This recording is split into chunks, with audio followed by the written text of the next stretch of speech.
हर इंसान अपने भीतर अनगिनत जन्म लिए घूमता है। कुछ जन्म सपनों के रूप में पलते हैं, जिन्हें वो दुनिया के शोर में दबा देता है।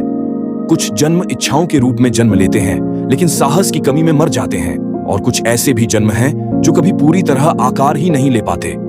वे सिर्फ एक हल्की सी कसक बनकर रह जाते हैं और मनुष्य जीवन भर समझ ही नहीं पाता कि ये असंतोष है या पुकार। बहुत कम लोग समझ पाते हैं कि हम सिर्फ वो नहीं हैं जो दिखाई देते हैं, हम वो भी हैं जो कभी अपनाए ही नहीं गए।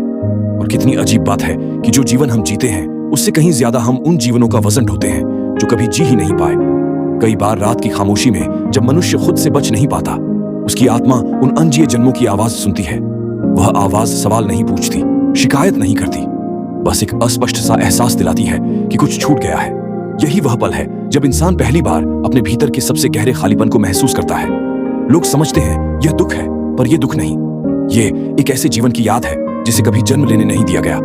हम मरते नहीं, पहले हम उस जीवन के साथ मरते हैं जिसे हमने अस्वीकार किया, फिर धीरे धीरे अपने ही वर्तमान से टूट जाते हैं। समाज ने हमें सिखाया कि जीना मतलब वही बनना जो सब बनते हैं, लेकिन किसी ने यह नहीं सिखाया कि असली जीवन वह है जिसे भीतर की आवाज चुनती है, बाहर की तालियां नहीं। जितना अधिक हम दूसरों की अपेक्षाओं के अनुसार जीते जाते हैं, उतना अधिक हम भीतर पैदा होते जीवनों को मारते जाते हैं। और एक दिन ये मृत सपने हमारा पीछा करने लगते हैं, कभी बेचैनी बनकर, कभी अपराध बोध बनकर, कभी असहनीय उदासी बनकर। ये उदासी किसी घटना की नहीं होती, ये उस आत्मा की आह होती है जिसने अपने ही जन्मों को अनदेखा किया।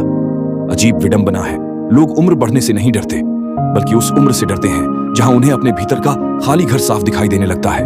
वह घर जहां कभी एक चित्रकार होना था, कोई सन्यासी, कोई कवि, कोई पथिक, पर आज वहां बस धूल है।